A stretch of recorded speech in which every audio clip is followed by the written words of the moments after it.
considerando que o país atravessa uma crise que pode ser considerada uma das maiores de sua história republicana? Eu acredito que o Brasil tem jeito, sim. Evidentemente, jeito não tem futuro se seguir os caminhos que foram, digamos, impostos ou que se tornaram o padrão nos últimos anos. E olha que são longos anos. Não é só desse último governo. Nós poderíamos tomar desde o tempo ainda dos militares. Na verdade, o futuro positivo, possível do país, exige uma retomada de uma participação quanto mais ampla possível, e eu até diria, no ideal, uma participação geral, radical, de todo o seu povo na definição dos destinos do país. Isso significa a participação do povo não só para fazer a eleição dos governos, mas para controlar os próprios governos, para dizer a eles o que eles devem fazer em favor da população. E nesse sentido, eu diria que tem crescido muito o país. Ele tem crescido, ele está revolucionado de baixo para cima. Obviamente ainda não há talvez uma sensibilidade de todos os setores no sentido de captar seja o sentimento, a vontade e seja até as proposições que vêm da própria sociedade. Então o que o Brasil tem que fazer, que deve ser feito pelo Brasil para retomar o caminho do desenvolvimento? Em primeiro lugar, eu acredito que deve recolocar a política e talvez inclusive avançar no projeto de colocar a prática política e a prática administrativa a serviço da vida de todos os brasileiros e de todas as brasileiras, né, que têm problemas específicos. Então, nesse sentido, digo, o primeiro passo é centrar a ação política e depois a ação administrativa no direito de vida de toda a população.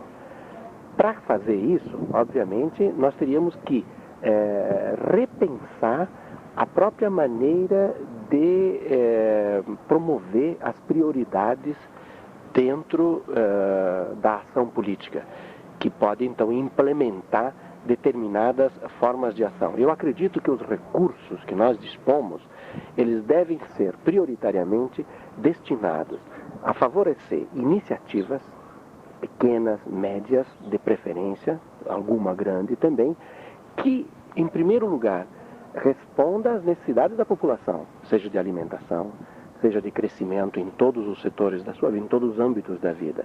E, por outro lado, deveria também centrar no apoio àquelas iniciativas que geram oportunidades de trabalho criativo e, ao mesmo tempo, que façam com que as pessoas, as famílias, disponham de maior renda para poder superar as suas necessidades e melhorar a qualidade de sua vida.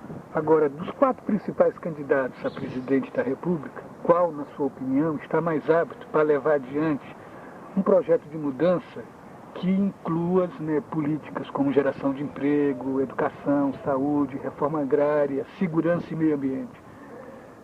Eu diria o seguinte, seria importante, em vez de só centrar na pessoa, no candidato, olhar os processos.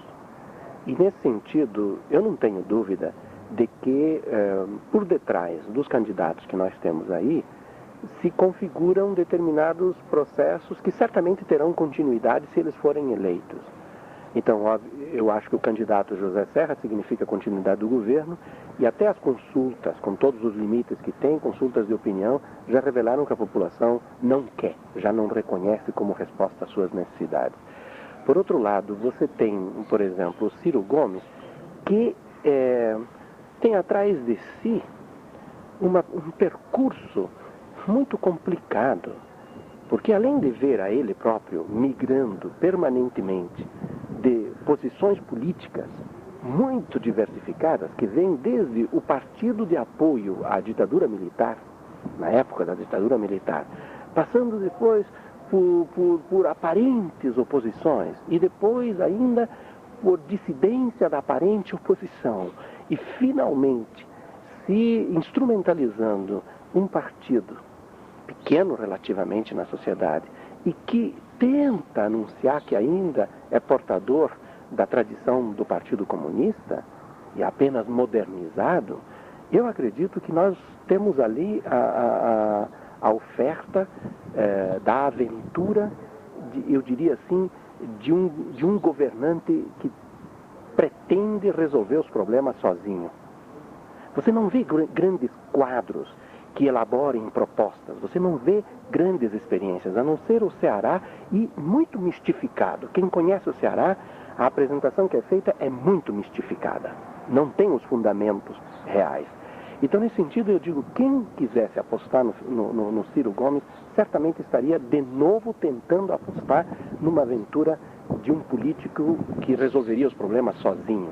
Eu acho que é uma aventura perigosa, nós já tentamos isso e não deveríamos repetir. Uma terceira alternativa, digamos, que está sendo posta, é baseada na experiência do Rio de Janeiro nos últimos anos, no caso do Garotinho.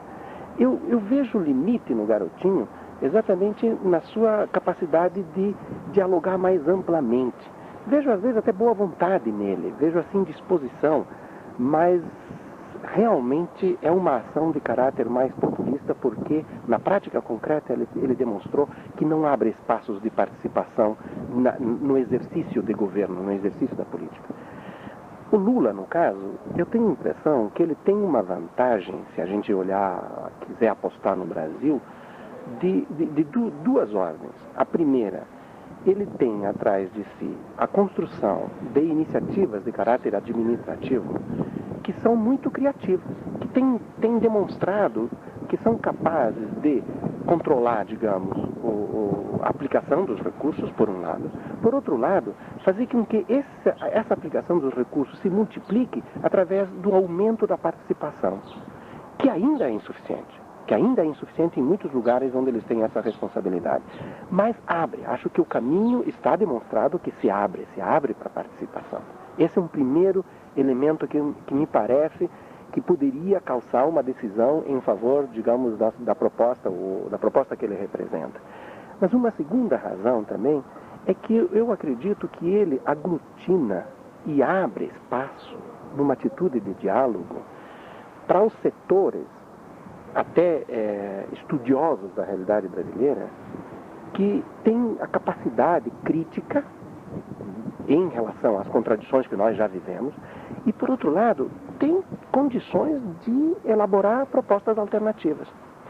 A partir do que existe na sociedade, a partir do que existe de experiência também, são capazes de elaborar propostas alternativas.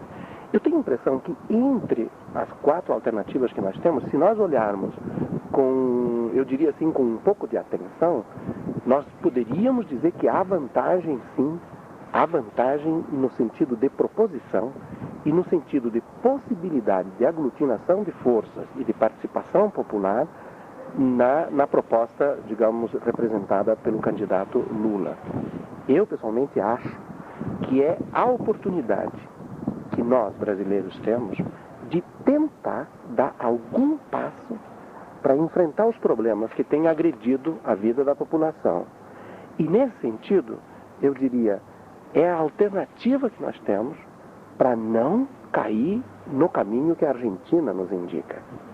Qualquer segmento do que o governo último tem feito e qualquer outro governante que entre e que vai ser controlado por setores políticos que determinaram o último governo, no caso do PFL em particular, eu acredito que vão levar fatalmente o país a viver uma experiência de contradições internas e de penúria, de pobreza, de miséria terríveis, como é a experiência argentina, que era um país que estava melhor do que nós e que em alguns setores ainda está melhor do que o Brasil. Então, nesse sentido, eu acho que nós deveríamos apostar na alternativa construída em torno de Lula e não no sentido também de apostar que ele vai resolver sozinho, não vai resolver. Eu acho que ele oferece mais possibilidade de nossa participação e da participação criativa das forças sociais que podem ajudar o país a encontrar um caminho melhor. Legal. Quem é Ivo?